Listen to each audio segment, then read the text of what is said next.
Somos como esos viejos árboles batidos por el viento que azota desde el mar.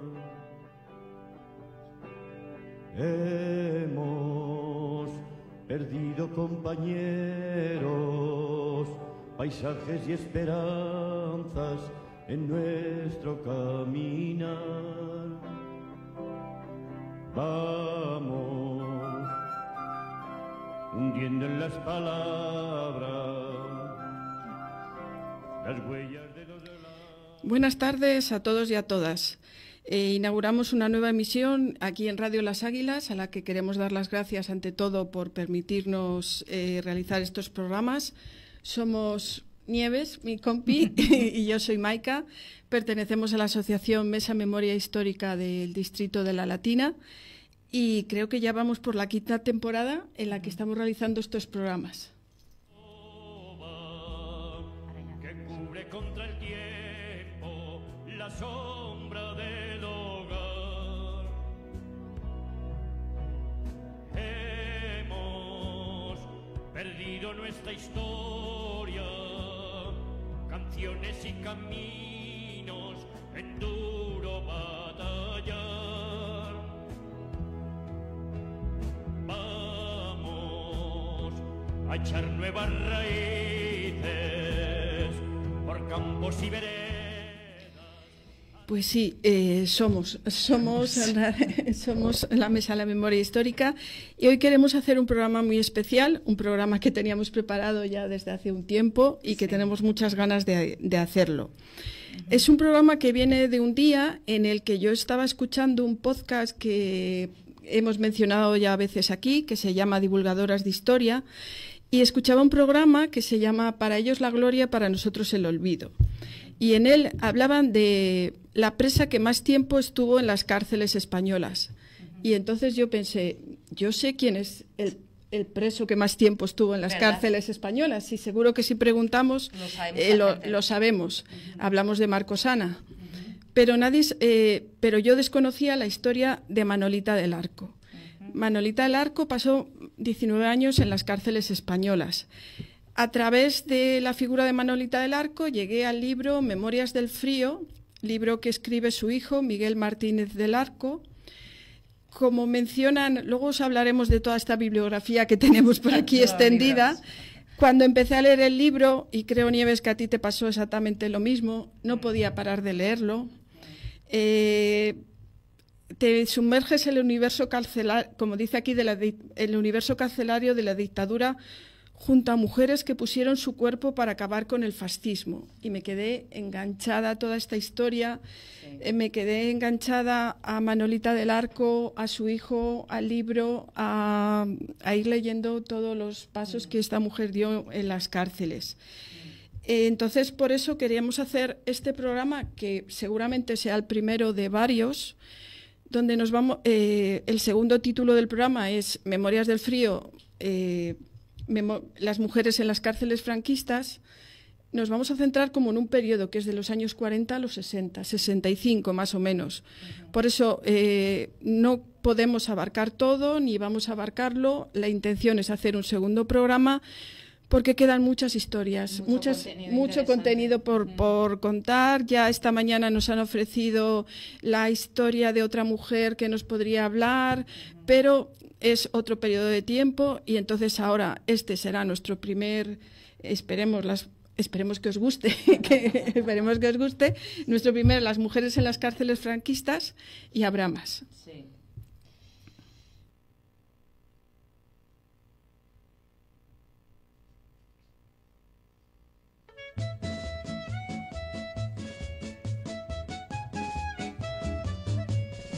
Si alguien te dice alto, ¿quién vive? Responde fuerte y en alta voz. Somos las presas del 39. ¡Viva la madre que nos parió!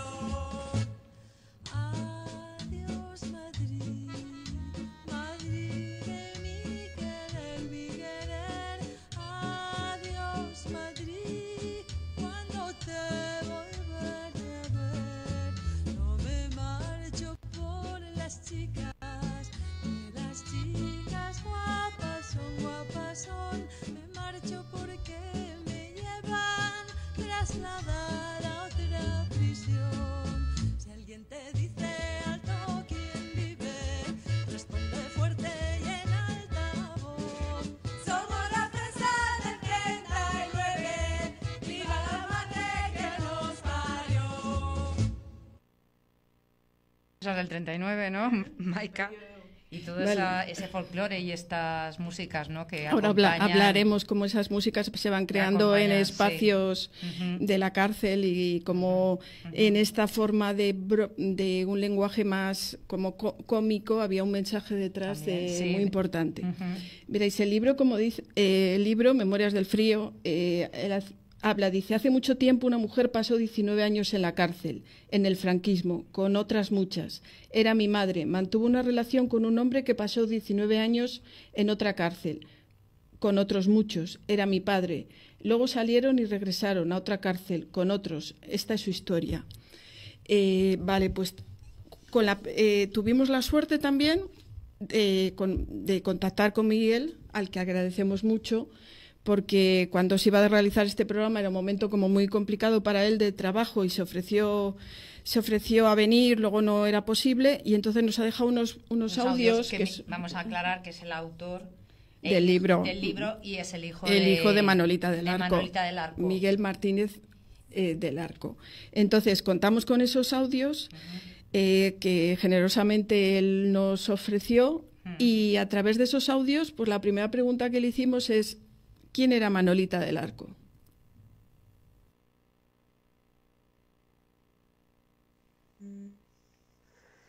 Me preguntas que quién era Manolita del Arco.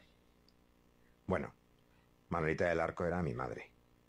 Y es una respuesta pequeña a lo que en realidad me estás preguntando.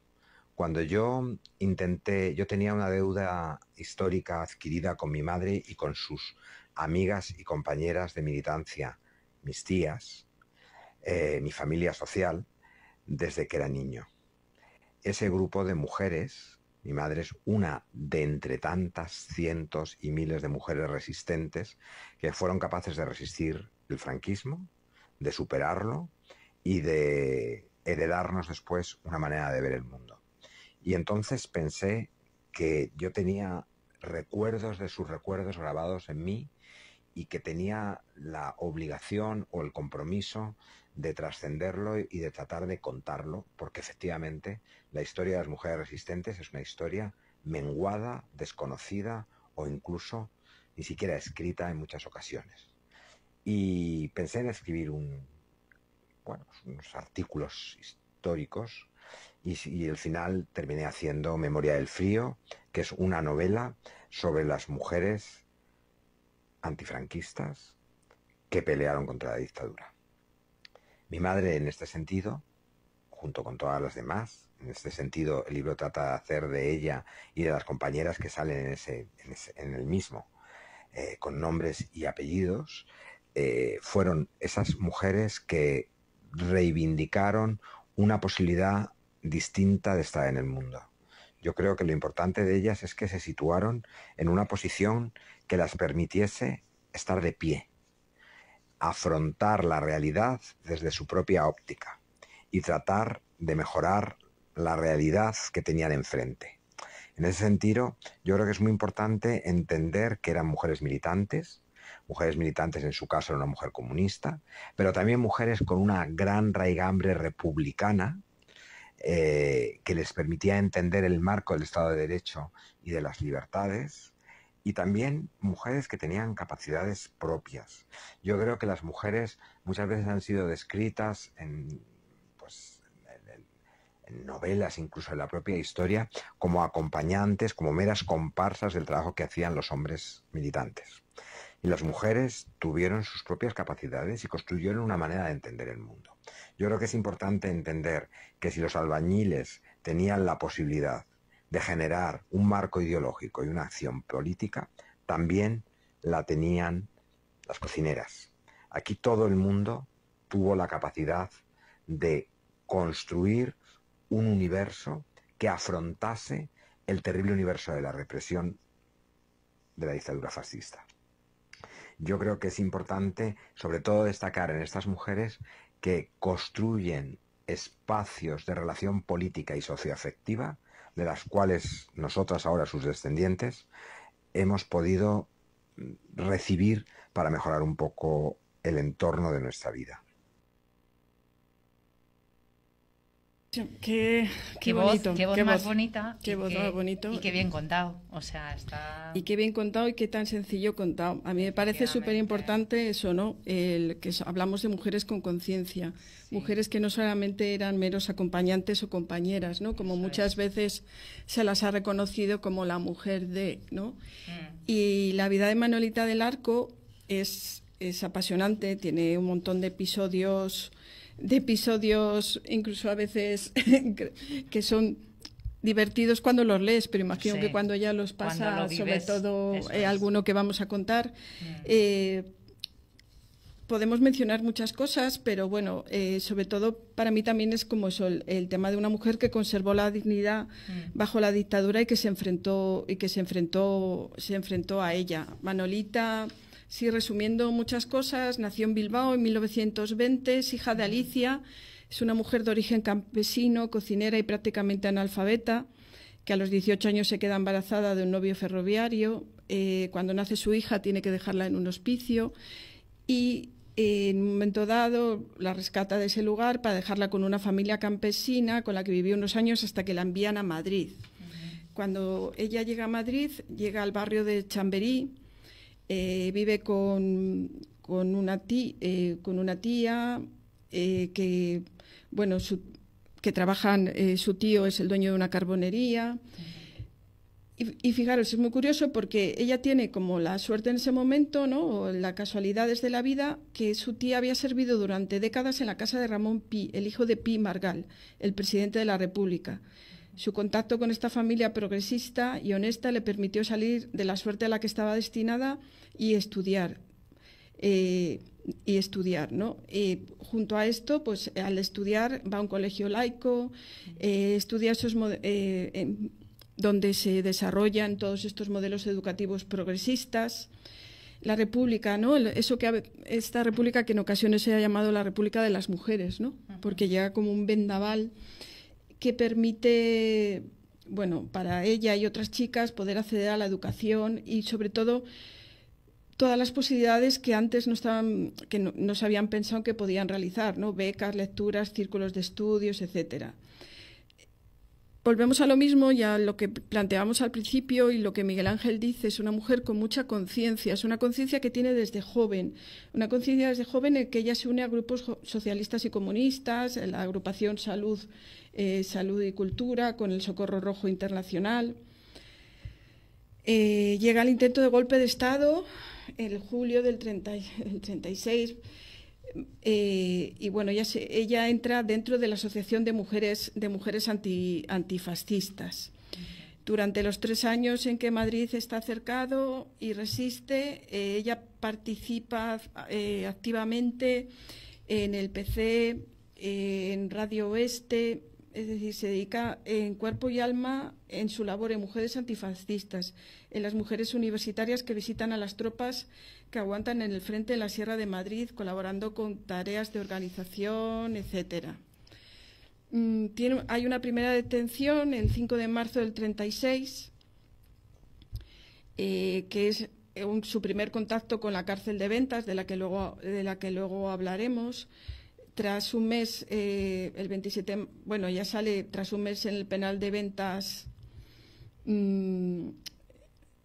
Ella de nuevo va a ser detenida, la llevan a una checa en la calle Almagro, ¿no? Donde las torturas y el tema de torturas y bueno, la situación que vive es tremenda.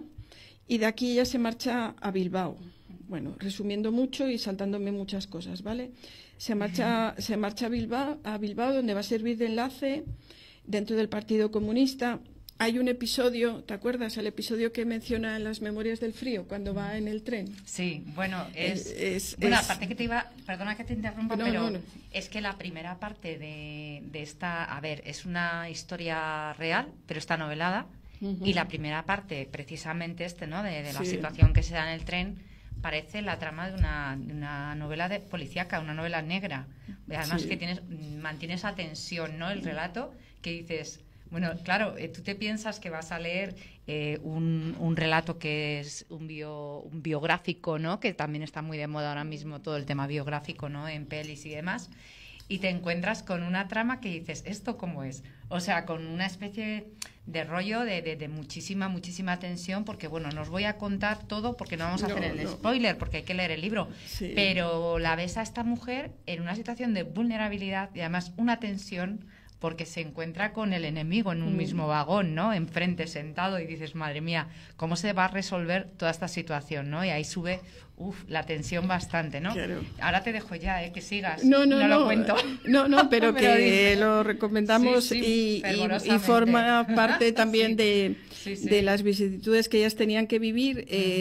Fundamentalmente, resumiendo mucho, es que ella, cuando en la época de Bilbao participa, o sea, ella limpia casas, escaleras, pero a la vez urde relaciones con marinos mercantes ingleses que traen unas plumas que luego venden para sacarse plumas de dinero. escribir, las estilográficas ¿no? Es una red de viajantes de comercio de juguete y ella en un momento en el tren lleva en un bolso una multicopista. Es para hacer propaganda para hacer política. Folletos y tal. Lo lleva en un bolso, está distribuida en diferentes piezas y tal, y entra en un compartimento. Ella en Bilbao tiene otro nombre y otro aspecto, se llamaba Begoña García. En ese compartimento entra un falangista que se pone a hablar con ella, una chica joven. Se sienta enfrente. Y se sienta enfrente, soy súper guay, ¿no? Y empieza a hablar con ella, y ella le sigue el juego, no sé qué, y cuando ya llegan a llegan a Madrid o a San Sebastián. Llegan a Madrid. Van desde San Sebastián a Madrid. Ella, al coger la bolsa, se cae una pieza de la... Sí, en un momento dado se cae una pieza de la... Y además es que ella cuenta que realmente es una máquina de coser. No, le dice que era una máquina de coser, eso es, sí. que es una máquina de coser, que son los rollos... Son rollos de una máquina de coser para hacer distintos tipos de costura. Y dice, claro. No sabía, ¿se dedica usted a la costura? Dice, no, son para mi tía, se los llevo a Madrid. Eso es. Vale. Y ahí te entra como una sensación de que en algún momento da, porque se caen por 2 veces, creo recordar, y te da la sensación de que se va a desmontar todo el bulo que se monta ella, además que te va relatando muy desde dentro, desde lo que piensa Manolita. Entonces, y lo bueno también es cuando intenta salir de la estación en la que el falangista la coge el bolso y la acompaña, ¿no? Y le ayuda. Y le ayuda, sí, se da una situación que es tremenda, ¿eh? Ya, puro estilo novela negra. Bueno, pues ella bueno, en estas situaciones, no por cosas menos peligrosas en Madrid, en una de ellas conoce a un militante que estaba infiltrado en la Falange, que la recibió ataviado con una camisa azul. Se llamaba Ángel Martínez, que es su marido y padre de Miguel Ángel Martínez. Desde Madrid, bueno, pues un chivatazo hace que un comisario se traslada a La Coruña precisamente para detenerla, ¿no?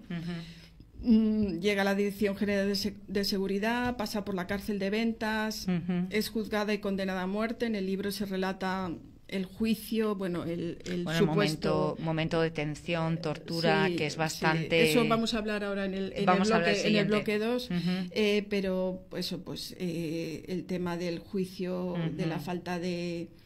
Bueno, pues de seguridad legal, ¿no?, que tenían, como es condenada, pero luego la condena se cambia por 20 años o 30 años, etcétera, etcétera. Pero bueno, ante todo es compromiso y coherencia, a mí me parece, compromiso y coherencia. Y el 11 de junio de 1960 Manolita sale en libertad condicional desde Alcalá de Henares. A la puerta le espera Ángel. Había estado presa 18 años y medio, tenía 40 años, pesaba 40 kilos, una tuberculosis renal, una grave lesión en el útero como consecuencia de las torturas, había perdido todos los dientes por la piorrea, fiebres reumáticas por la humedad, salía a un mundo que no conocía, pero pasado un poco tiempo, ella ya había conseguido, bueno, había engordado, e incluso se quedó embarazada, ¿no? Todo esto que hemos contado, esta represión, Miguel Ángel también nos lo cuenta mucho mejor en un audio que os vamos a poner. Vale, pues vamos a escucharle.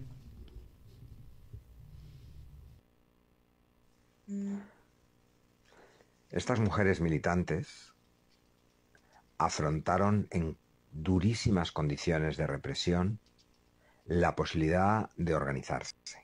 Por eso yo creo que es importante entender que no fue un movimiento sencillamente espontáneo, digamos, de rebeldía, sino un movimiento organizado de resistencia, porque tuvieron la capacidad de mantener viva y organizada la capacidad de resistencia. Y yo creo que esto es importante señalarlo, se esconde una actitud política frente a la dictadura. ¿Qué es lo que pasa? Que la organización, en una represión que fue masiva, pero también muy selectiva, y que aunó ambos elementos, la represión suponía un elemento que implicaba para la población el terror y el miedo y las enormes dificultades para generar cualquier espacio propio de organización. Estas mujeres lo intentaron y muchas veces lo consiguieron. Es decir, construyeron espacios de organización que fueron después salvajemente reprimidos y muchas veces cayeron en su totalidad, pero lo cierto es que desde que el final de la guerra hasta el final de la dictadura, hasta la transición, siempre hubo militancia tratando de modificar las cosas, de generar un mundo distinto.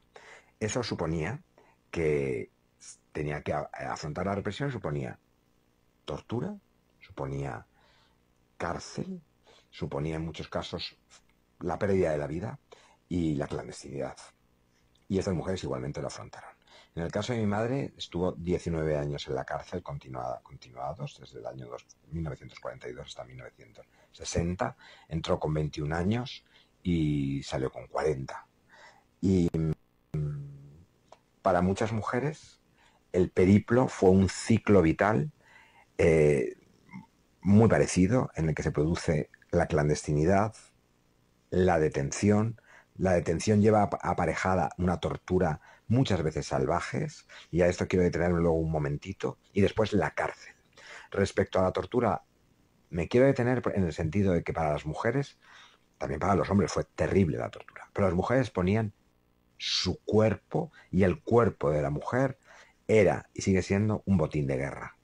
Lo que quiere decir que para los cuerpos represivos las mujeres eran un ámbito especialmente vulnerable y ellas fueron bien conscientes de la situación en que estaban.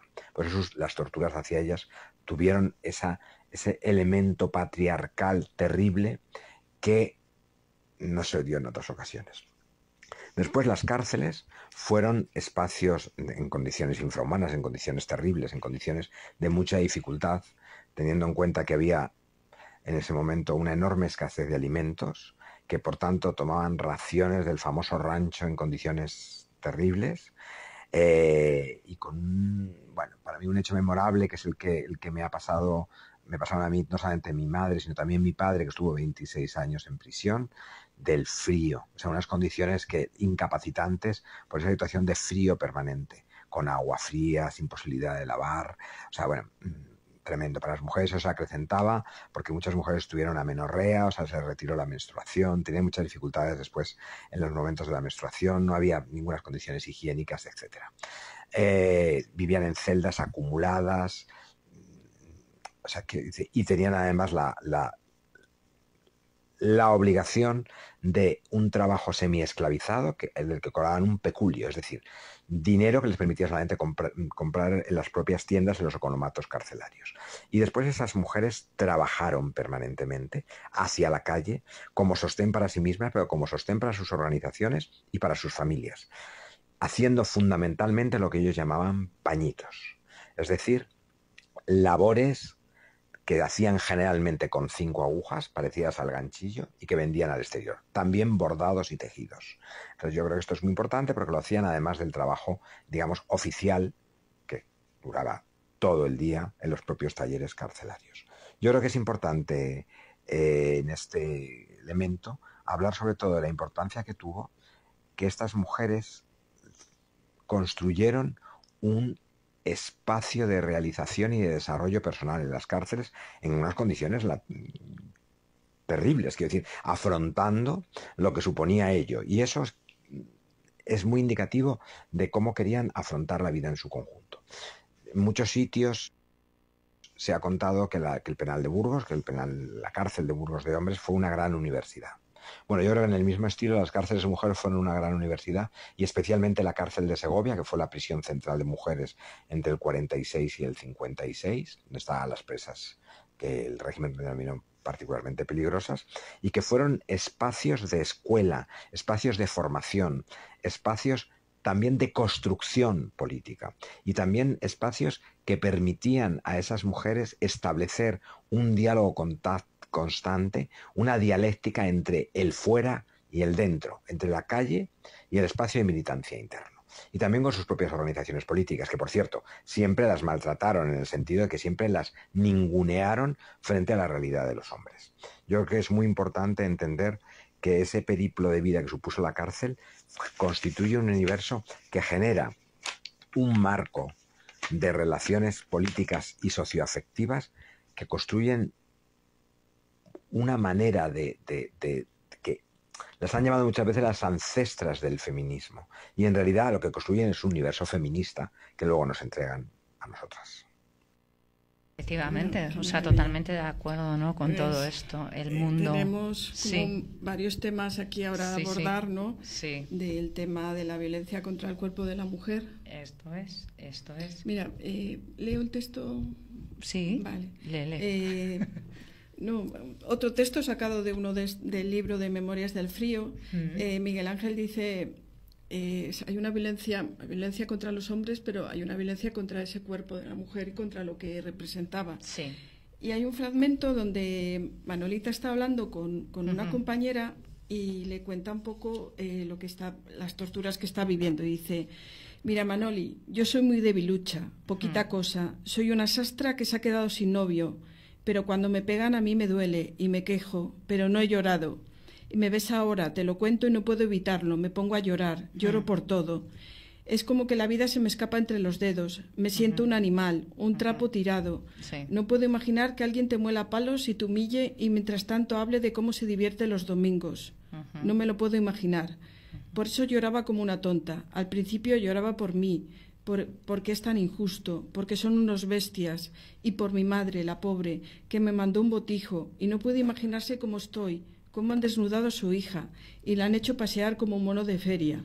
Pero luego mi sentimiento cambió, y por eso ahora cuando me llevan a interrogar voy como si estuviera salvada, como si no me doliera. Lloro, sí, pero ahora lloro de otra cosa. Ahora lloro de rabia por el género humano. La rabia es buena a veces, Manoli, nunca la había sentido. Ahora me da igual lo que me pregunten, porque no voy a decir nada.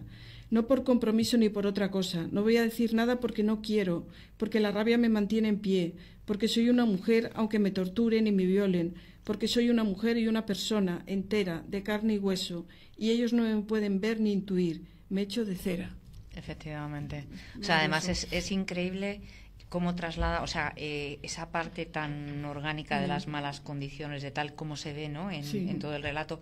A mí me llama mucho la atención. Además es que me llama atención porque está hecho con una perspectiva absolutamente de género y lo ha hecho un hombre. Sí. O sea, a mí estas cosas me llaman la atención. Y nos gusta. Y me gusta porque me parece de una sensibilidad extrema. Y aparte cómo te traslada, ¿no?, en esos momentos difíciles de que pasan muchas dificultades físicas, el relato te lo está trasladando y es que lo estás sintiendo, ¿no? Y te das cuenta del valor de estas mujeres por todo lo que suponen, por ese espacio que crean, por esa resistencia que dices, bueno, ¿cómo pudieron mantenerse ahí? ¿Qué firmes en sus convicciones, ¿no? Sí. Y bueno, hablando de todo esto, ¿no?, introduciendo este bloque, ¿no?, en el que hablamos sobre violencia en el cuerpo de las mujeres, pues entre los objetivos de lo que fue el franquismo y toda la guerra y la sublevación militar estaba básicamente este orden patriarcal represor del que hablaba Ángel, ¿no? Que además se vio como se había visto en el fondo pues muy atacado, muy cuestionado por todas aquellas transformaciones que se introdujeron durante la Segunda República, que tú recordabas antes, Maika, ¿no? Una república de las mujeres donde se debatió y se habló y se puso en valor lo que era el voto femenino y se consigue, no muy al final, pero bueno. Y precisamente por ello, todo este régimen nuevo franquista, demoledor, pues inicia tras la victoria todo un proceso de anulación de la memoria republicana, y además que fue significativo en el caso, fíjate, de las mujeres a la que se redefine su identidad, ¿no? Y esto lo señala Juliana del Febo, que dice que mediante una suma de prohibiciones y exclusiones complicó enormemente cualquier intento de participación de las mujeres en la vida pública. Se les borra, ¿no?, del todo de esa participación y de la identidad y la política, ¿no? Se borra ese modelo de mujer. Ese que modelo de mujer, participaba, efectivamente, se crea, se reconstruye, ¿no? Sí. Todas las medidas que se habían introducido en beneficio de las mujeres, pues ya digo, como estabas diciendo, fueron anuladas y se legisló para apartarlas del trabajo remunerado, de la vida pública. Se restablece una normalización nacional catolicista o nacional católica, ¿no?, que se basa en la vuelta a patrones muy tradicionales. Sin embargo, frente a este estereotipo inmovilista definido desde el discurso oficial, la resistencia antifranquista muestra un abanico plural de mujeres que se rebelan contra el régimen a través de distintos cauces y que asumen conscientemente los riesgos que implican su compromiso. Riesgos que suponían pues una amenaza, como decíamos, a su integridad física, a su imagen pública. Las mujeres que transgreden las normas pues se están oponiendo a un proyecto político de la dictadura, pero también estaban tratando de ocupar en la vida pública un lugar que no les correspondía, claro, en este orden represor. Y lo que era aún peor, estaban eludiendo el papel de responsabilidad moral sobre sus familiares que tenían asignados. Es decir, eran rojas, antifemeninas, doblemente culpables, porque a sus responsabilidades sumaban las de los suyos. Claro, o sea, estaban con condenadas a tope. Y además no te quieren contar la de cosas horribles que se dirían y de todo. Pero bueno, ya no te quiero decir mujeres que tenían otras identificaciones, otra vida sexual, otras historias. Sería terrible todo para todas las mujeres con un pensamiento mucho más abierto. Durante este primer franquismo, pues como consecuencia de esta represión que afectó también a los hombres, ¿no?, que lucharon por la República, las mujeres se vieron convertidas en únicas cabezas visibles de familias y obligadas a enfrentarse en medio del hambre y la violencia a la lucha diaria por la supervivencia. Los olvidados, los que retumban en la memoria, los perseguidos, de anochecida en mitad del cerro, los exiliados, los que jamás volvieron a ver correr a sus hijos.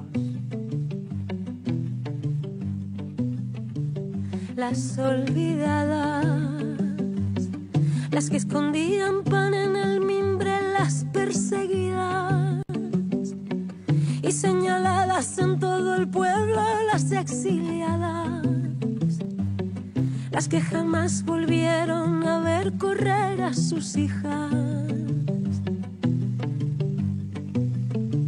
No olvidaré, para que haya servido de algo tanto desvelo, para que no se pierda el poema bajo el sombrero.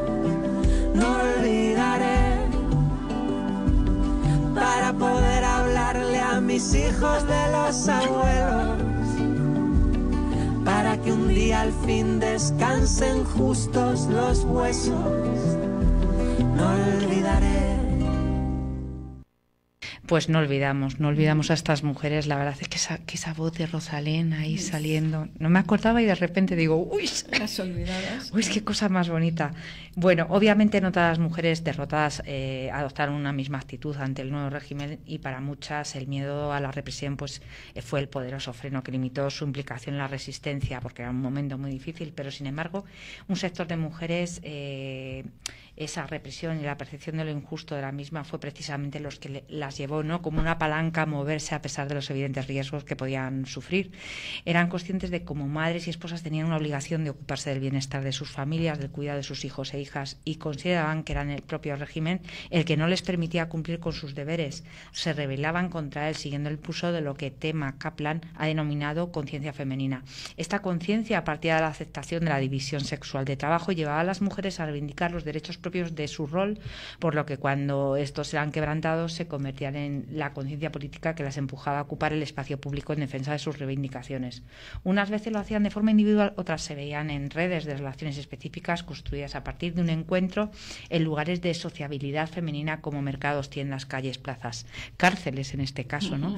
Allí las mujeres coincidían y sumaban sus preocupaciones, lo que las llevaban a unar esfuerzos y actuar de forma colectiva y con mucho riesgo. Eran mujeres muy valientes, además mujeres que no se dejaban convencer por todo este ambiente represor, porque había mujeres que veían la represión como algo natural y se metieron en ese patrón, y estas mujeres lucharon, ¿no?, con sus convicciones. Pero además en la lucha contra el hambre, en la posguerra, las mujeres desempeñaban también un papel de primer orden en la solidaridad, en esas tareas de solidaridad. Desde el momento en que los hombres estaban presos, huidos o perseguidos por su militancia política, básicamente las mujeres, hijas, madres, hermanas se convirtieron en un punto de referencia y prácticamente en el medio para asegurar el sustento de los presos, que es algo que me llama muchísimo la atención, ¿no?, que si no es por estas familias que van, que son básicamente mujeres, no les llega a las cárceles tampoco la comida, la ropa, el cuidado básico y mínimo, que en esas circunstancias era complejo, y además con el hambre que había en los años 40. Por favor, qué mujeres más valientes. En definitiva, el régimen franquista impuso una serie de mecanismos de violencia política, sexual, social, económica y discursiva destinados a las mujeres que eran comunistas, convirtiéndolas en diana de una suerte de represión diferenciada desde el punto de vista de género y relegándolas a una victimización continua. Fusilamientos, detenciones, encarcelamientos, exilios, depuraciones eran los mecanismos de represión del franquismo que aplicaba, pues, a estas mujeres que castigaba, condenaba y erradicaba, ¿no?, en sí mismas, las borraba, ¿no?, del mapa, y con ese propósito, en definitiva, de hacer la tabla a esa raza con una época con la que se consideraba que era necesario terminar, ¿no?, con todas ellas. Sin embargo, pues, como ha puesto de manifiesto Yusta y los testimonios de Cuba, resultan ejemplares las experiencias de represión y las dinámicas de resistencia, en las que incluyen tanto las actividades de organización clandestina, solidaridad con presos o tareas de apoyo a la guerrilla. Están estrechamente unidas, no solamente por el hecho de que las mujeres que resisten sufren la represión, sino también porque, a la inversa, la represión fue en muchos casos el desencadenante de la resistencia, ¿no? Y aquí vamos a hacer una cita, Maika, que dice: la historia de nuestro país se ha levantado sobre grandes hombres. Nosotras nunca hemos sido protagonistas, siempre a la sombra, siempre en el anonimato. La historia también la escribieron mujeres con nombre y apellido. Pero al no estar escrita sobre el mármol de ningún mausoleo, hay quien cree que no son importantes. Les quitaron tanto que no tuvieron derecho a tumbas ni a verdad. A las maestras que tanto hicieron por esta letra, y a las artistas, las que burlaran a la censura, las guerrilleras que resistieran los bombardeos en las trincheras. Los escondidos por 30 años tras un armario, los acusados y fusilados por sus ideas, los extinguidos, abandonados bajo este suelo sin una rosa, las silenciadas, las que del miedo quedaron mudas, las que parieron y les privaron de la semilla, las invisibles. Hoy las nombramos pa' que su llama nunca se extinga. No olvidaré. Pues Pues si no las olvidamos nunca. No las olvidamos y por eso Ujú. ponemos nuestro pequeño granito, ¿no? De no olvidar y sacar a la luz todas sus historias. Y precisamente vamos a volver a la historia de Manolita, a ese libro Memorias del Frío, que ya lo decía Miguel Ángel, ¿no? Memorias del Frío, porque él cuenta por qué se elige ese nombre, ¿no? Y es eso, por el frío constante que tenían, el frío por el agua fría, el frío, imagino, con lo que hablaban de la escasa comida que recibían, el tema del... No, que vas adelgazando, que no tienes grasa para que tener calor, el frío constante en las duchas, en las celdas, en la comida escasa, etcétera, etcétera.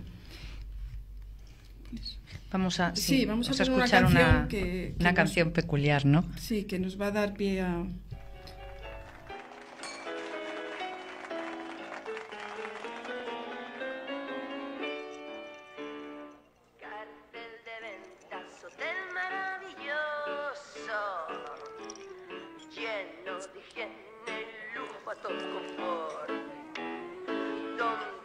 Agua, ni cama, ni comida.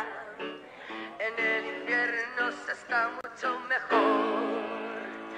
Hay cola atroz de los retretes, rico cemento dan por pan, lentejas único alimento, y un plazo al día te dará.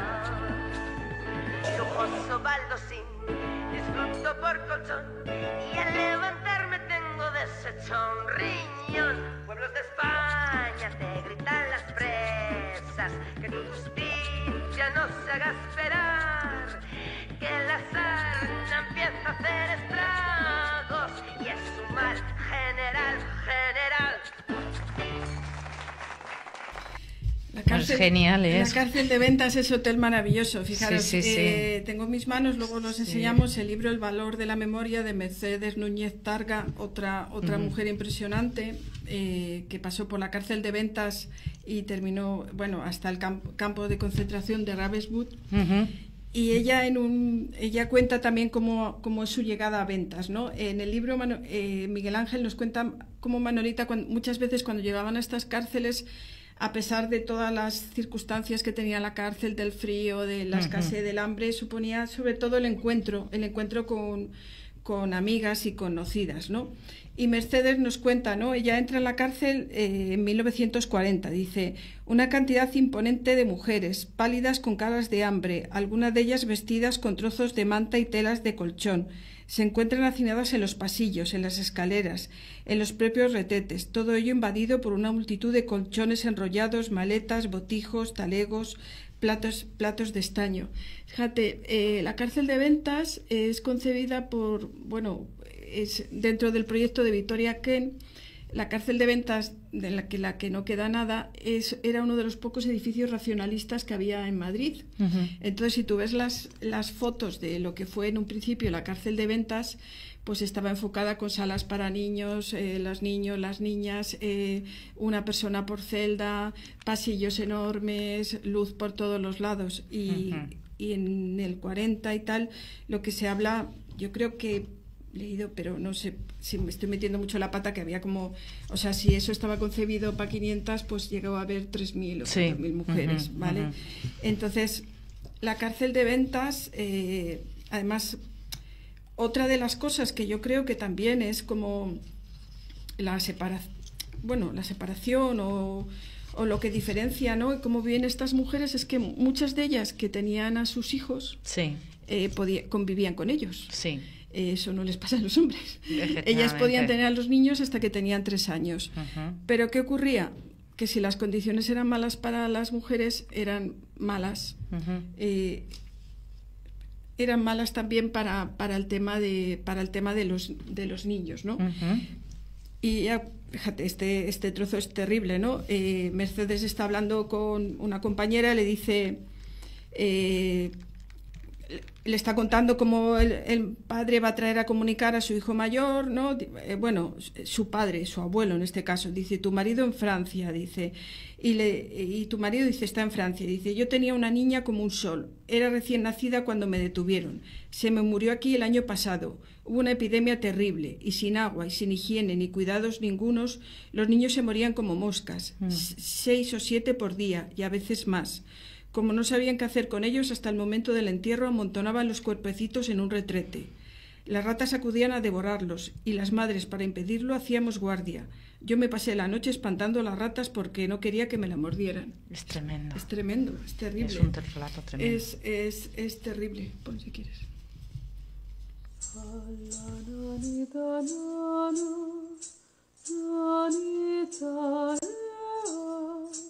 Mi niño tiene sueño, bendito sea. Pimpollo de canela, lirio en capullo, duérmete vida mía, mientras te arrullo. A la nanita nana, nanita mi niño tiene sueño, bendito sea. Duérmete que del alma 1000 cantos brotan y un delirio de amores es cada nota. A la nanita nana, nanita mi niño tiene sueño, bendito sea. Fíjate, en este bloque en el que nosotras nos hemos organizado el programa, ¿no? Queríamos hablar de la sororidad de las mujeres. Estamos viendo cómo una de las cárceles, en este caso Ventas, la situación tan tremenda que tenían. Pero fíjate, hay un hecho que en la cárcel de Ventas se hizo una huelga de hambre en enero de 1946. ¿Te imaginas? Mujeres Madre que no mía. comen hacen una Haciendo huelga de una hambre. huelga de hambre es tremendo. Se producía en solidaridad por la incomunicación de una presa común que se negó a coger la comida, un cazo de agua sucia caliente. La huelga duró 6 días y las reclusas consiguieron lo que pedían, el levantamiento del castigo, la mejora de la comida. Qué grupo, ¿no? Qué unión o qué conciencia, ¿no? Volvemos a conciencia y coherencia, ¿no? Sí. Ponerte a hacer una huelga de hambre. También ha mencionado Miguel Ángel como la cárcel, ¿no? Que decía, la cárcel de Burgos, que fue una universidad para... Sí. Las cárceles de mujeres también se organizaron. En la cárcel de Ventas ocurrió eso, ¿no? Y bueno, pues hay muchos relatos por aquí estamos muy cerca de la calle, ¿no? O el intento de calle de Justa Freire. De Justa Freire. Una de las maestras No, estamos justo en la calle Justa Freire. Una de las maestras que también estuvo presa en Ventas. Sí. Y fijaros, también nos cuenta Mercedes, dice, desde los primeros días y de forma espontánea, las reclusas maestras crearon en torno a suyo grupitos de primeras letras de cultura general. En las celdas y pasillos, en los patios, las mujeres analfabetas o deseosas de perfeccionar su instrucción se agrupaban afanosas alrededor de improvisadas profesoras. Y fíjate, bueno, lo va contando, pero a mí me gusta, dice, una de mis alumnas escribió ayer la primera carta de su vida a su hijo que está en Porlier. Al terminarla se echó a llorar de alegría y a las demás no nos faltaba poco. Y a otra la dice, ¿pero qué haces tú aquí? Y dice, vengo a aprender a leer. Si me matan no habré perdido nada. Y si vivo tendré un arma más en contra del enemigo. Efectivamente. Leer y escribir, sí. ¿no? Qué bonito. Sí, precioso. Y luego pues todo lo que se habla de esa sororidad, cómo vivían en comunas, en familias, compartiendo todo lo que las llegaba, ¿no? Compartiendo esas, cuando conseguían que los alimentos podrían llegar a ellas, las cartas, la red de mujeres, etcétera, etcétera.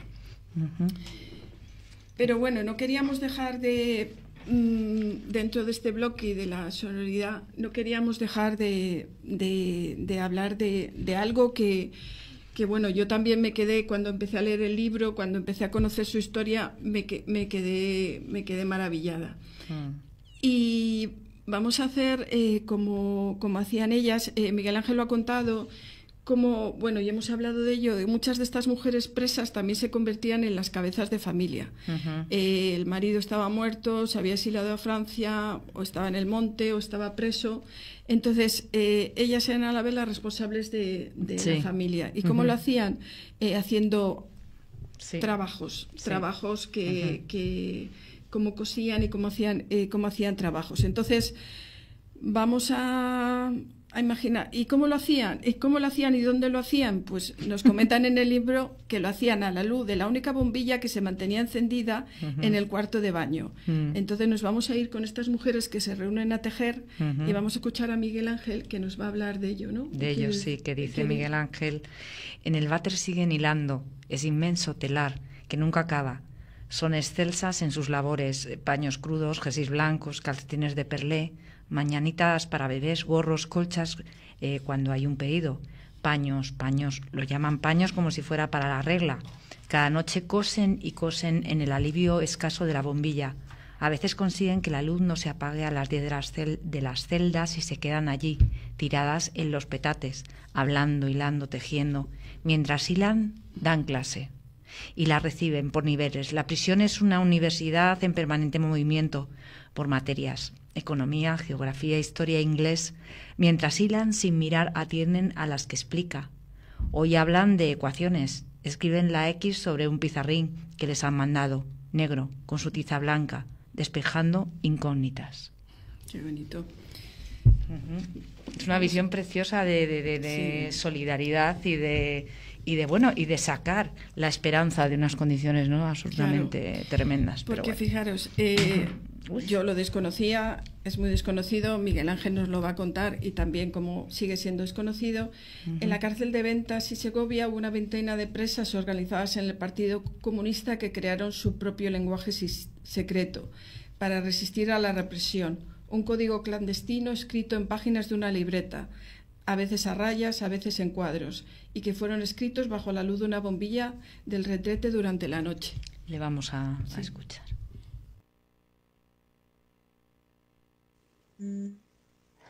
Estas mujeres, como decía antes, en condiciones muy precarias, porque muchas veces tenían que utilizar la única bombilla disponible en las cárceles, que es la que estaba en los váteres, en los servicios de las cárceles, y por la noche, o sea, pasada la hora en que podían estar juntas, o en sus propias celdas en semioscuridad, lo que hacían era leer, formarse y al mismo tiempo hacer pañitos, es decir, o bien bordar o bien tricotar una serie de labores que son algo parecidas al ganchillo y que hacían en general con 4 o 5 agujas.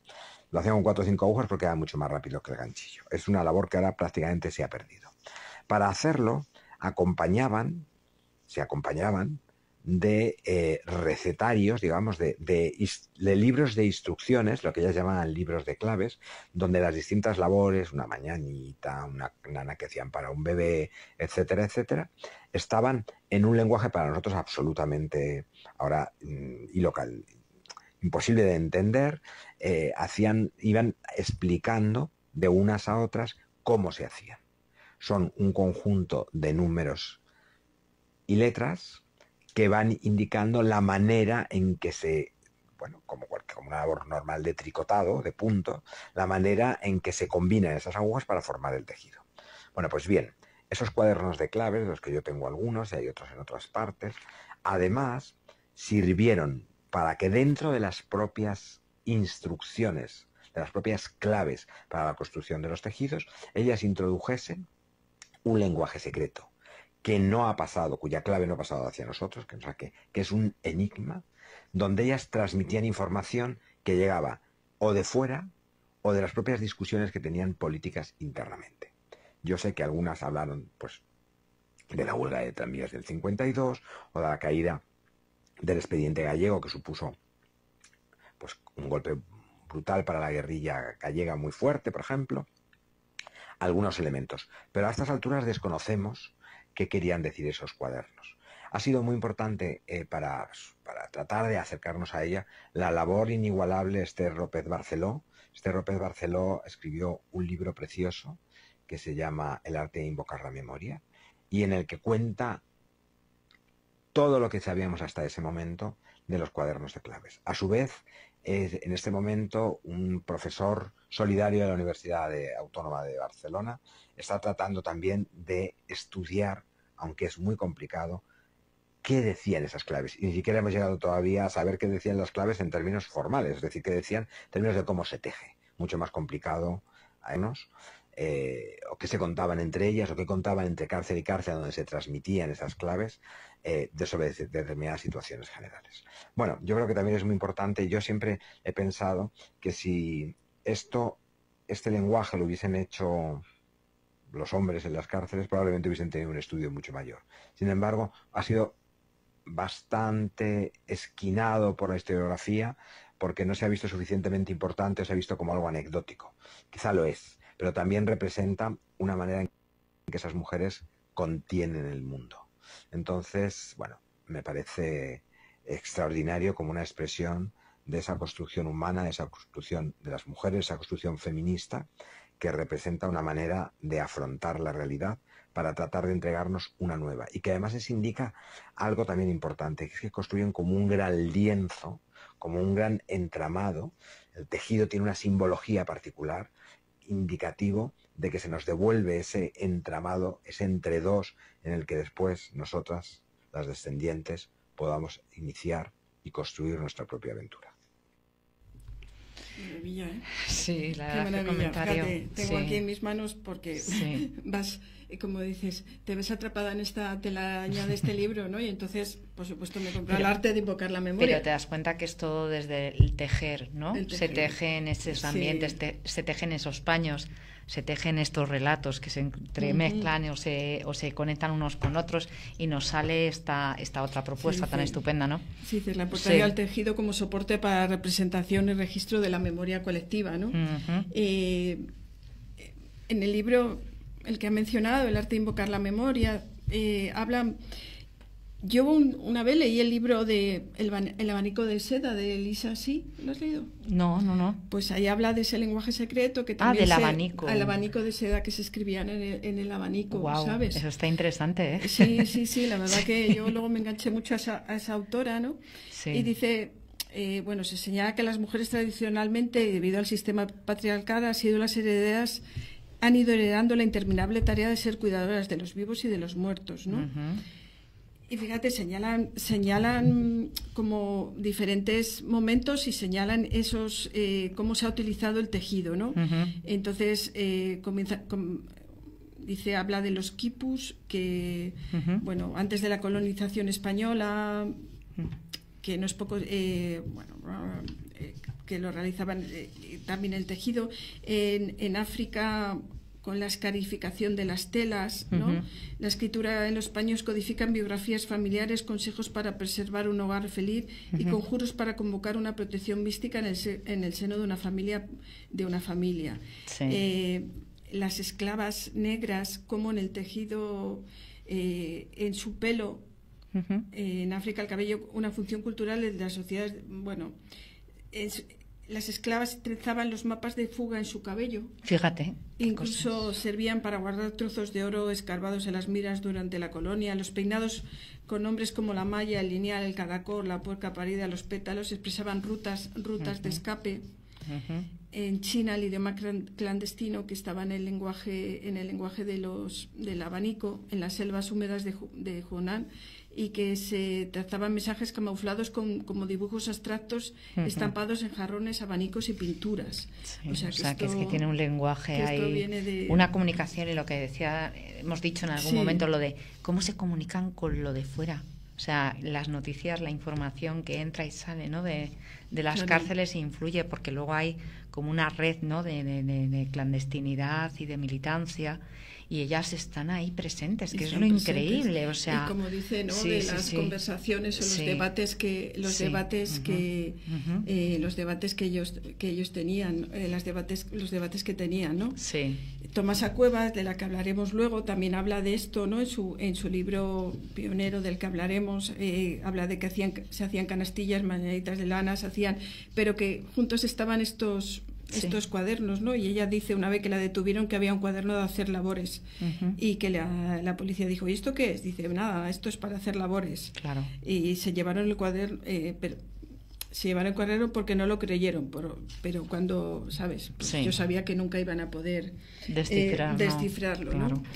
Y bueno, esos cuadernos de los que se pueden ver algunas imágenes, ¿no?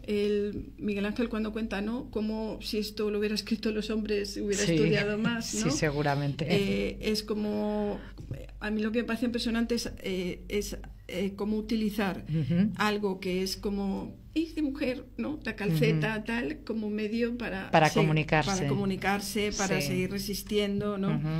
Y bueno, cuenta como Manuela del Arco está sentada tras una mesa en su oficina de la cárcel de Segovia, con una funcionaria frente a ella, coge el cuaderno de claves y transcribe la información que ha entrado en un envoltorio diminuto, en una lata, debajo de las sardinas.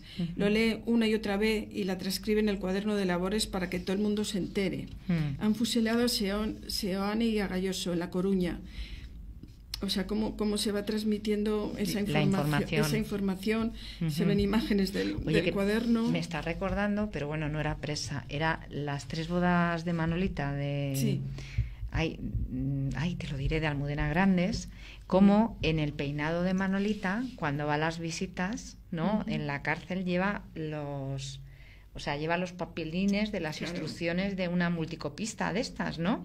Sí. Y cómo la preparan para que vaya a la cárcel con todo este mogollón de llevar oculto. Y dices, madre mía, todos esos mensajes, todo eso era militancia, todo lo que suponía, ¿no? De estar organizándose. Cuando metían a los bebés también en los pañales, también tenían metidas. Sí, cosas, sí, ¿sabes? los nenes que llevan, bueno, lo cuentan también en el libro, ¿no? De Memorias del Frío se cuenta el que los chavales dentro de los forros de las chaquetas y demás llevaban sus mensajes o... Miguel Ángel. Sí, es tremendo. Pero bueno. Bueno, dice, estos paños, estas labores, muchas son conservadas por familiares y amistades, parecen el lienzo de la memoria, tejiendo. Estas mujeres militantes encuentran en cada pespunte ámbitos comunes, ¿no? Que yo creo que es muy importante. Reconstruyen conversaciones, recomponen las razones de su resistencia, su biografía y la biografía de su lucha.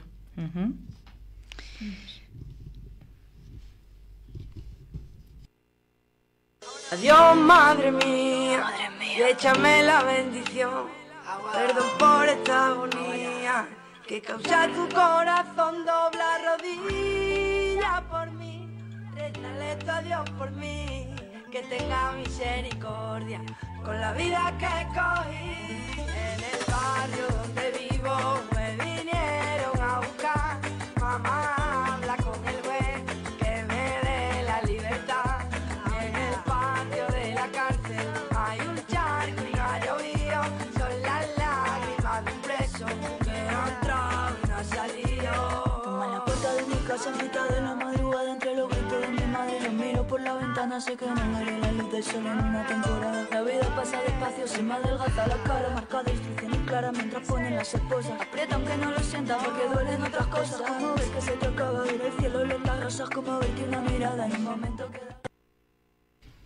Pues el patio de la cárcel era esto, El patio de la cárcel, ¿no? Como dice aquí en el libro, ¿no? Nos hemos ido junto a esa bombilla, ¿no? La única bombilla que iluminaba en el cuarto de baño para participar o sentir a todas estas mujeres que esas madrugadas se reunían, ¿no? Se reunían para hacer esas labores con las que muchos conseguían algo de dinero para sus familias, pero que se reunían para sentir ese calor y esa comunidad. Esa comunidad, esa sororidad. A mí me gusta mucho en esta parte, ¿no? El que, bueno, se dice que no se ha logrado descifrar, como dice Miguel Ángel, este lenguaje. Y él dice que nunca dejó de preguntar a su madre por aquellas claves secretas y que ella siempre le contestaba lo mismo. Decía, pero mamá, ¿de verdad no me vas a enseñar lo que dicen los cuadernos? Y ella decía, no, Miguel, si alguna vez lo necesitas, tendrás que ser tú quien cree sus propias claves. Parece súper bonito, ¿no? Porque es como decirnos, este lenguaje se ha extendido, pero bueno, pero creo que hay toda una generación de mujeres y bueno, gente como que persistiremos en la tarea de sacar a la luz a esas voces sepultadas, ¿no? Y yo creo que Manolita es una de ellas. Una de ellas, solamente una de ellas, sí.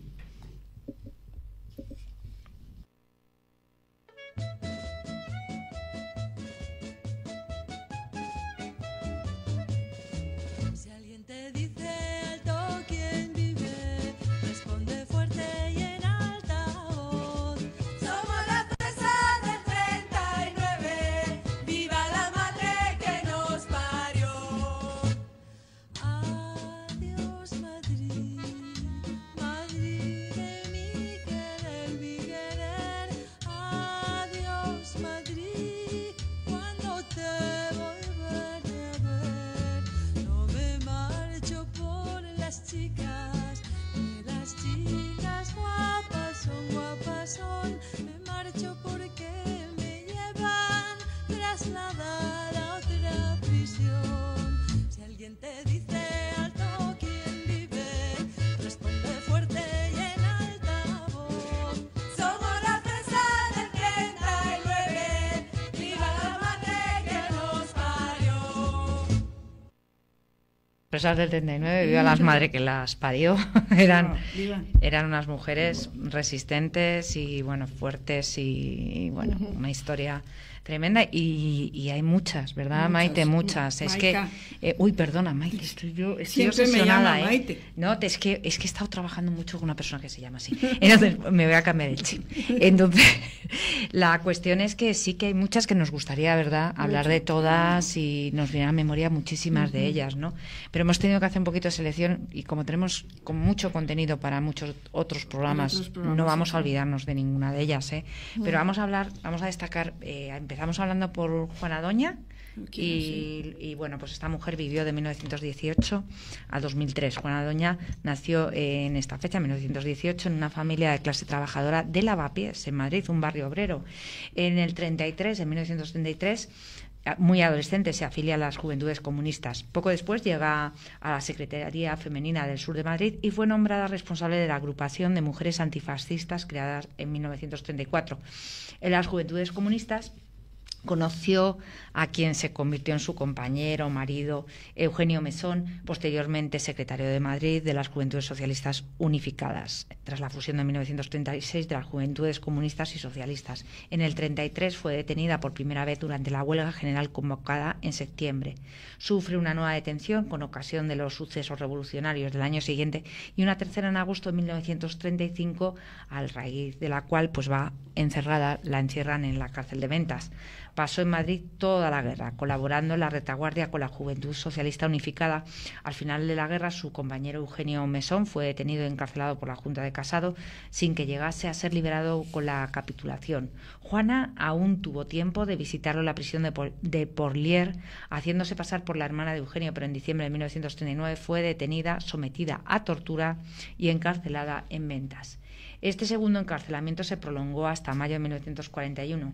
Después, Juana vuelve a visitar a su compañero Eugenio, preso en la cárcel de Porlier, que finalmente fue fusilado en julio de 1941. A partir del 43 retoma su trabajo en la clandestinidad, entrando en el Comité Provincial del PCE al año siguiente, y en 1947 fue detenida de nuevo, condenada a muerte, y coincidiendo con la visita de Eva Perón a Madrid, le fue concedida la conmutación por 30 años de cárcel. Pasó en total cerca de 20 años encarcelada, pasando por las cárceles de Málaga, Guadalajara, Segovia, donde participó en la huelga de hambre de enero de 1949. Finalmente recaló en la prisión central de Alcalá de Henares, de la que fue liberada en 1961. A su salida se exilia a París, establece contacto con el movimiento feminista internacional, regresa a España después, militante clandestina de comisiones obreras. En 1967 terminó de escribir su novela Desde la noche y la niebla, mujeres en las cárceles franquistas, que vería la luz en 1978 con prólogo de Alfonso Sastre, pero entonces militaba como secretaria del Frente de Mujeres de la Organización Revolucionaria de Trabajadores, partido por el que se presentó al Senado en las primeras elecciones de la transición en 1977 como candidatura de los trabajadores. En las segundas elecciones democráticas generales se presenta por el PCE, también como candidata al Senado. En 1984 se incorpora al PC, y posteriormente Partido Comunista de los Pueblos de España, PCE, para retomar finalmente al PCE. Juana Doña fallece en Barcelona en 2003, el 18 de octubre, a los 85 años, y en diciembre de 2010 el Ayuntamiento de Madrid aprobó la instalación de una placa de homenaje en el número 5 de Juan de Vera, que yo desconozco porque no debe ser muy visible, inmueble del distrito de Arganzuela, donde residió durante los 25 últimos años de su vida.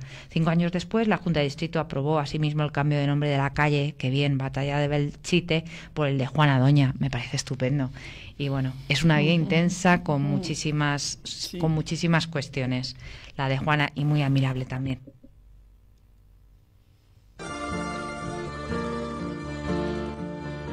Si me quieres escribir, ya sabes mi paradero. Si me quieres escribir, ya sabes mi paradero. Tercera brigada mixta, primera línea de fuego. Tercera brigada mixta, primera línea de fuego. Aunque me tiren el puente y también la pasarela.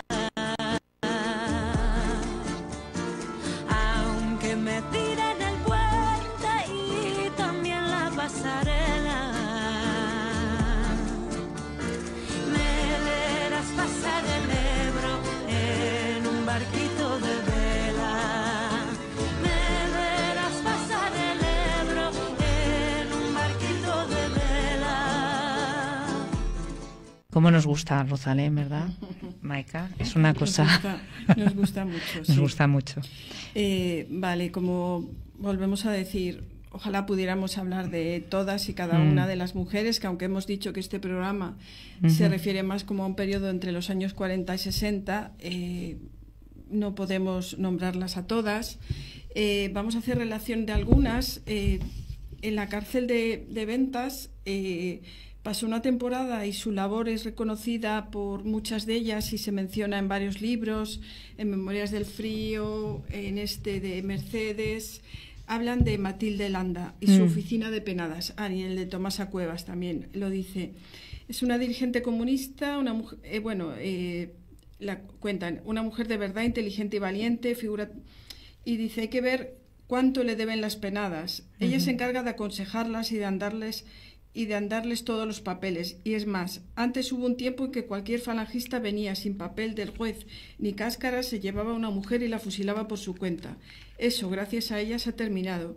Sin miedo alguno, fue a enfrentarse con el director y de tal manera le puso las peras a Cuarto que desde entonces el tío ese no se atreve ya a dejar sacar sin orden de ejecución. Es una mujer que vale un tesoro. Hemos hablado de Justa Freire. Vamos a hablar de Tomasa Cuevas, también reduciendo mucho su biografía. Bueno, Tomasa trabaja desde los 9 años, a los 14 ingresa a la Unión de Juventudes Comunistas de España. Al estallar la Guerra Civil se incorpora en multitud de tareas en defensa de la Segunda República.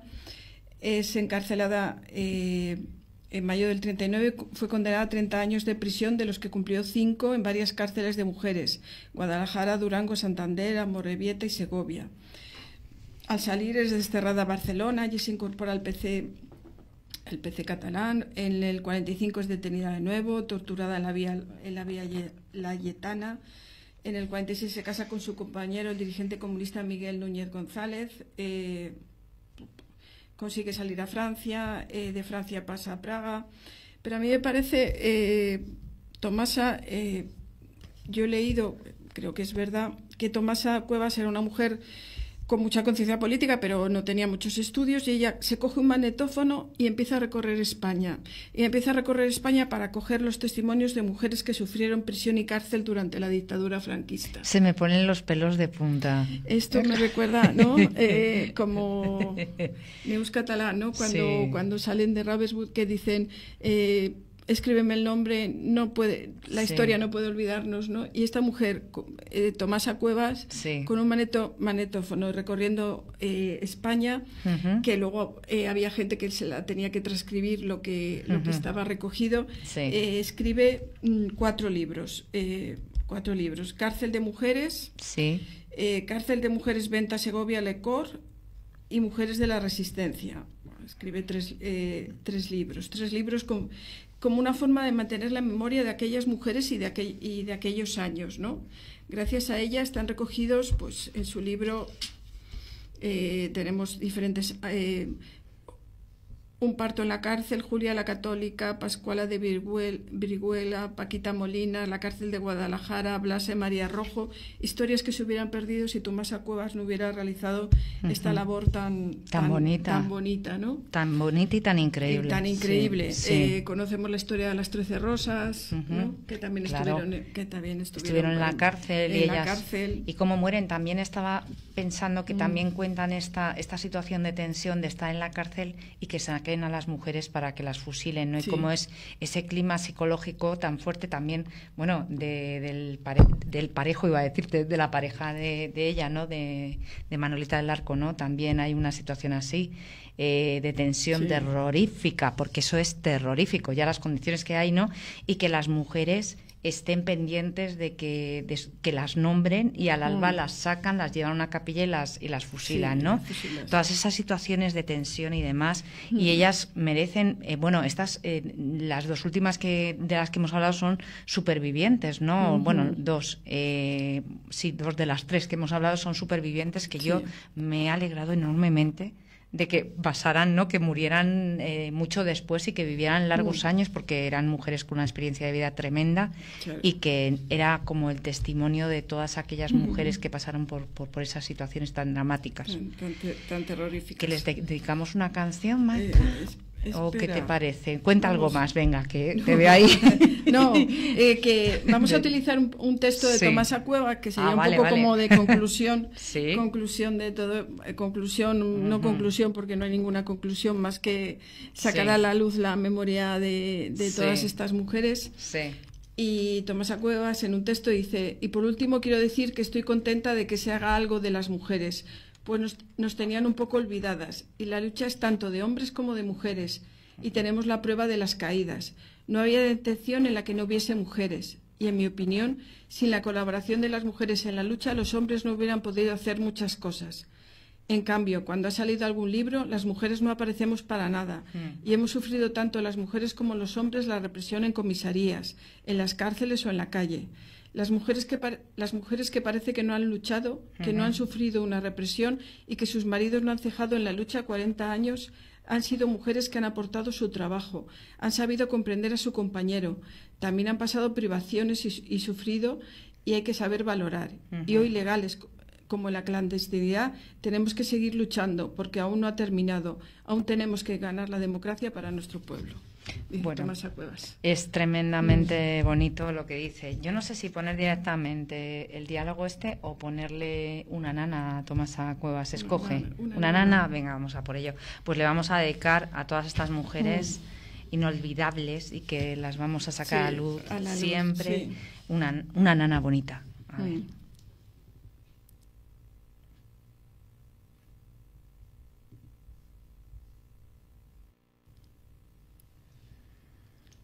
Tras los hierros de mi pena y este lamento del alma, y al amanecer tus ojos que otro día me regalan, duerme niña, duerme.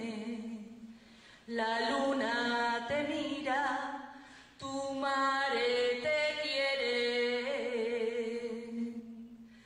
Cuando llegue la mañana y esta boca que te canta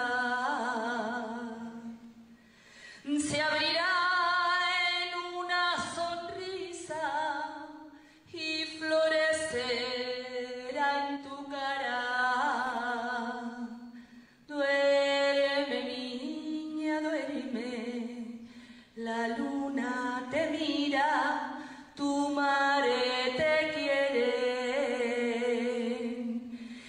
mi niña morenita, no te asustes con mi pena, que las lágrimas que corren riegan a la hierba buena. Duerme, niña, duerme, la luna te mira, tu madre te quiere. Vida mía, tú no sientas que no hay pares que te quieran. Pues bueno, estamos ya llegando como a los finales, ¿no? A los finales de esta aventura, ¿no? Este paseo que nos damos por la historia cada miércoles en Las Águilas Radio con Conservando su Memoria, que bueno, que vamos por la 5ª temporada que tú nos comentabas, y quizá ya podíamos hablar, ¿qué te parece un poco de la bibliografía, de todos los materiales que hemos empleado para este programa, para recomendaros lecturas? Desde luego, las Memorias del Frío. Las Memorias del Frío, pues, somos fundamental, mira cómo lo tenemos. Lo tenemos todo, yo lo tengo con papelitos, no sé si los veis, no sé si tenemos hoy posibilidad de conexión y que nos veis, pero estamos marcaditas, ¿verdad? Cada una sus partes favoritas. De hecho, ha habido un momento en que yo no puedo resistirme a la luz de la bombilla, ¿eh? A la luz de la bombilla. Era una pasada. Y luego todo lo que tú has comentado también, ¿no? El libro Presas, bueno, en este caso yo tengo uno de los 3, que es Presas, mujeres en las cárceles franquistas, de Tomás Cuevas. Otro libro fundamental, y El arte de invocar la memoria, de Esther López Barceló, libro precioso, pequeñito y con mucho sentimiento y bueno, ya solo la portada, ¿no? Estos zapatos que una mujer se colocó cuando la fueron a fusilar, como diciendo, aquí estoy yo, me vais a fusilar, pero aquí estoy, ¿no? Y habla mucho de eso, de esos pequeños objetos, como evocan la memoria, y fue una de las primeras que abordó los cuadernos de labores de Manolita del Arco. Otro gran descubrimiento ha sido el libro El valor de la memoria, de la cárcel de Ventas al campo de Ravenswood, de Mercedes Núñez Targa. Mercedes Núñez Targa fue la secretaria de Pablo Neruda. Fíjate. Cuando Neruda era el cónsul de Chile en Madrid, Barcelona, ¿no? En Barcelona. En 1934. Ella cuando estalla el golpe, en el 42 es detenida, ha sido detenida, en el 42 sale de la cárcel de Venta, toma el exilio y atraviesa los Pirineos. Y ahí se une a la resistencia. O sea, muchas de todas estas mujeres, es decir, no tuvieron bastante, se unieron a la resistencia, estuvieron ahí. Sí, eran luchando. Y la detiene la Gestapo en mayo del 44 y la envían al campo de Ravenswood, del que hemos hecho un programa. Efectivamente, precioso. Sí. Y el 14 de abril del 45, días de su liberación, está destinada a la cámara de gas, pero consiguió sobrevivir y consagró el resto de su vida a ofrecer su testimonio, considerando como un deber imperativo transmitir el valor de la memoria, ¿no? Alucinante. La acabo de empezar y ya le tengo también. Y es superviviente ahí, que es alucinante. Yo voy a recomendaros también un libro que me llama mucha atención, porque es un álbum ilustrado de Isabel Ruiz Ruiz, que hemos tenido presentaciones de su creación y de sus álbumes ilustrados. Está editado por Ilustropos y se llama Dentro, y precisamente, bueno, es un libro en blanco y negro. Y como ves, bueno, imita lo que es la escritura antigua de las máquinas de escribir antiguas, ¿no?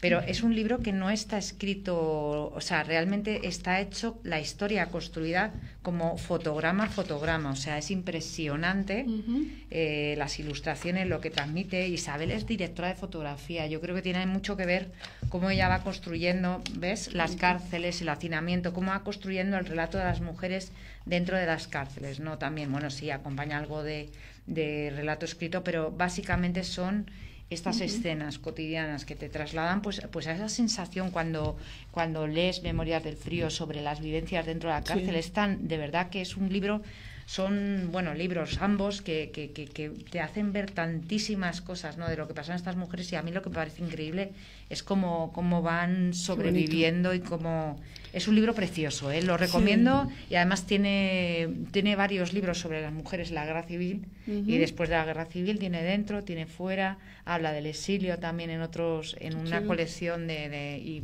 es además Isabel Ruiz Ruiz es una persona encantadora, entonces nos gusta mucho recomendarla.